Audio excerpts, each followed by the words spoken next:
In the coming election of 1868, the Republicans nominated Ulysses S. Grant based on his war hero title.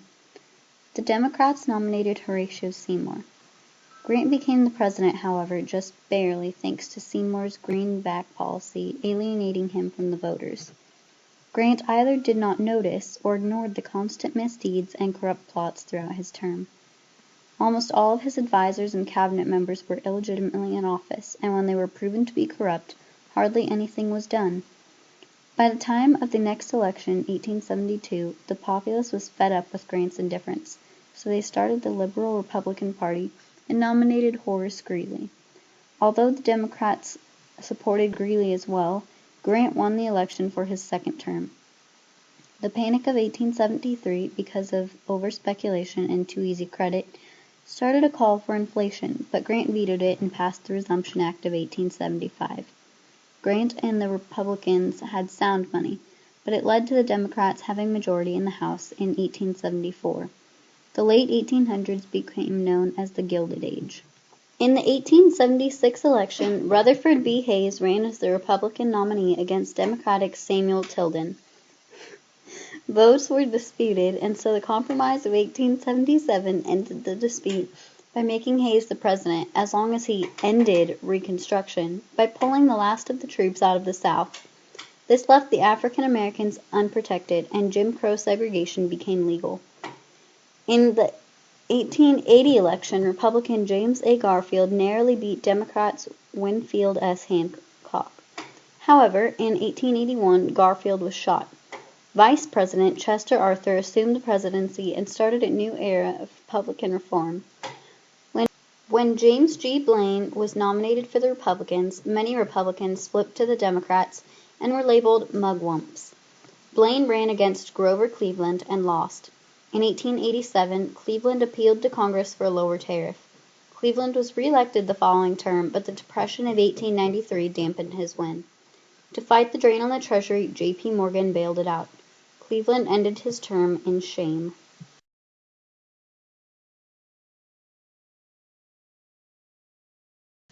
Railroads were all the rage after the Civil War, and towns grew up around the railroad. Towns that did not have a railroad could no longer prosper and became ghost towns. The U.S. was connected by the railroads that ran across it. It also boosted the economy and created more jobs. 4 national time zones were created to give railroad operators ease. However, corruption was alive and prospering in the railroad industry. The 1887 Interstate Commerce Act helped deflate much of the corruption. Inventions were blossoming, and by 1894, America was the largest manufacturer in the world. Trusts formed in which a market could be cornered relatively easily. Social inequality continually increased, and so the gospel of wealth was beginning to spread. It stated that some people were supposed to become rich so that they could help the rest of the world with their money. Social Darwinism also applied. The Sherman Antitrust Act of 1890 made trusts and all other combinations illegal, so as to even the playing field for all. It was not enforced until 1914, though, and until then it was ineffective. Throughout all of this, the South stayed mostly agrarian and subsistence farming was common. For the most part, though, America as a whole was improved because of the Industrial Revolution. The standard of living was raised, and women now broke free of Republican motherhood. Being a Gibson girl was the new ideal. There was one major drawback to the industrialization. Wages could be dirt low, but because there were always people in need of work, movements for higher wages failed until the late 1890s.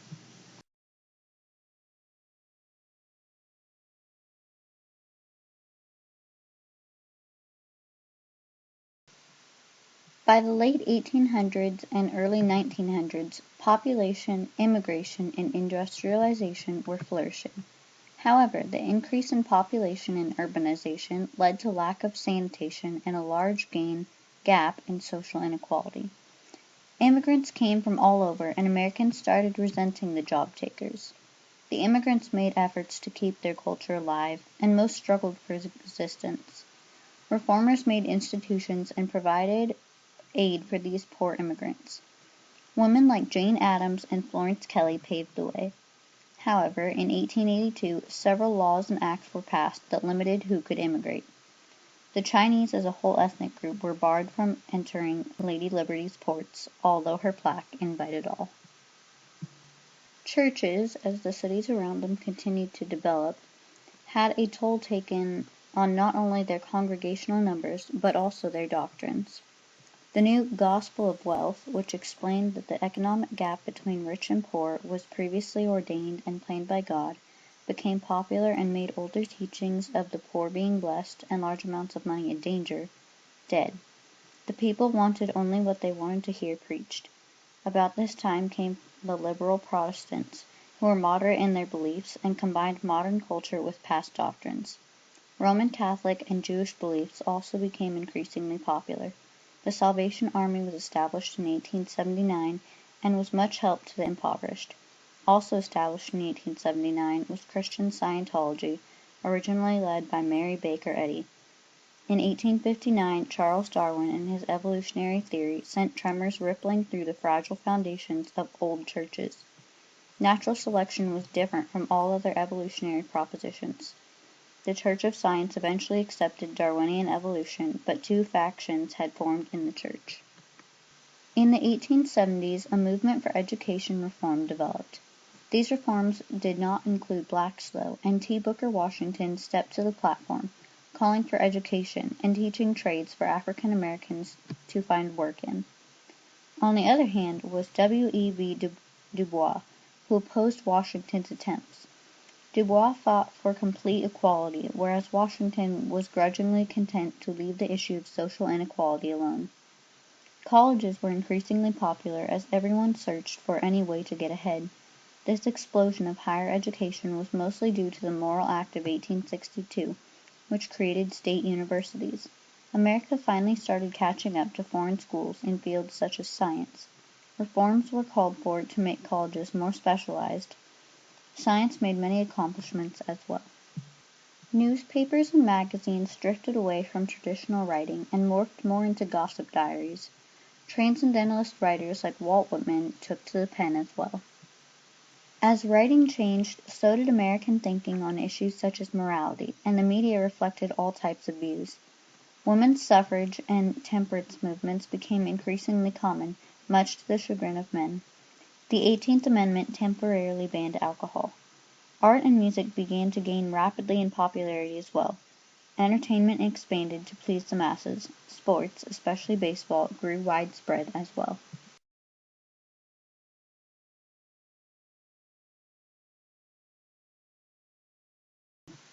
In the 1860s, Native Americans had a population of over 250,000. Feudal tribes fought for supremacy among themselves even before white settlers invaded and disrupted their nomadic lifestyle. However, the arrival of the pale men meant certain death for most Indians' way of life, or their very life itself. The whites introduced diseases unlike any the natives had any immunity against.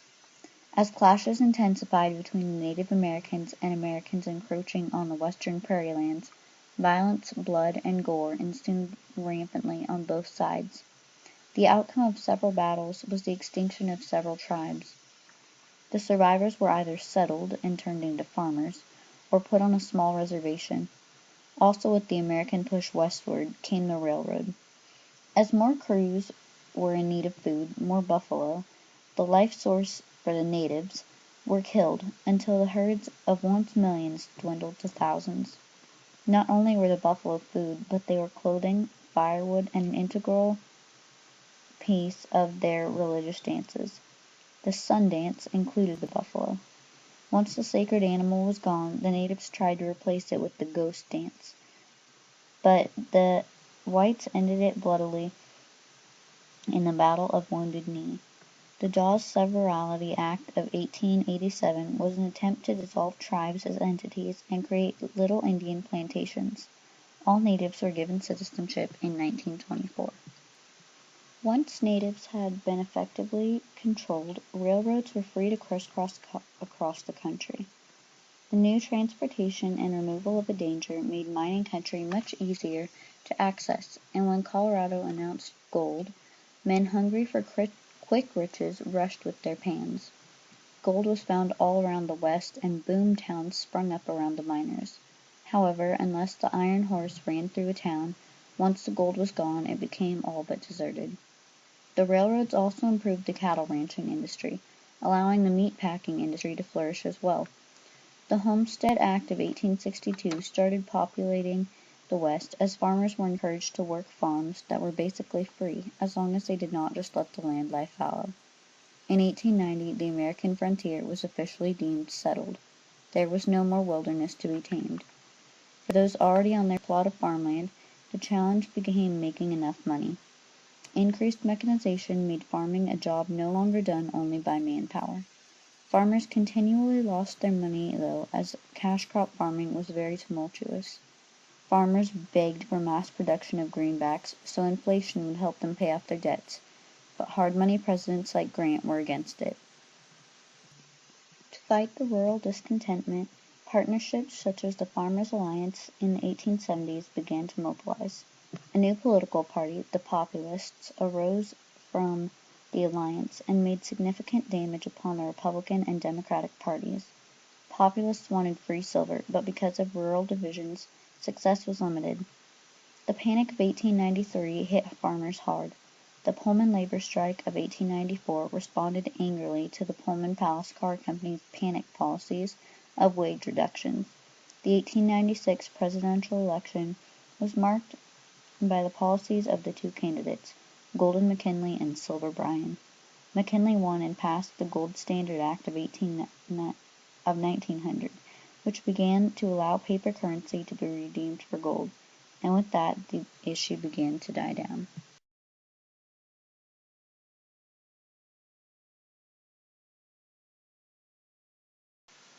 As America grew and matured, the country seemed to burst with national pride. Along with it came aggression and boldness. There was no fight too big. McKinley stepped on the toes of most foreign countries, and in 1898 fought to free Cuba from evil Spain, when yellow journalists exaggerated all claims. Hawaii was annexed in 1900. Door with Spain led McKinley to paying Spain for all of the Philippine Islands. However, a group called the Anti-Imperialists sprung up in cries of outrage against expansion. The expansionists fought eloquently with promises of money and callings of mission work. The Senate ratified a treaty with Spain in 1899. Cuba and the Philippine Islands presented a new dilemma, and the Supreme Court decided that although they were under American rule, they would not receive all American rights. An insurrection broke out in the Philippines, but was cruelly broken up a year later. In 1899, America announced the open door policy in China. China was in a weak state, and the policy was intended to safeguard her from foreign takeover. In the 1900 election, the standoff was between Republican McKinley and Democratic William Jennings Bryan. McKinley triumphed again. Not 6 months later, though, he was shot, and his vice president Theodore Roosevelt stepped up. He was in favor of a loose interpretation of the Constitution. In 1904, building began on the Panama Canal. Roosevelt's corollary to the Monroe Doctrine allowed America to "help" wherever and whenever deemed necessary in Latin America. This freedom was misused, though. Roosevelt extended his soft voice and big stick policy into Japan and narrowly avoided conflict. The 1908 Root-Takahara Agreement smoothed over the welts inflicted by the big stick.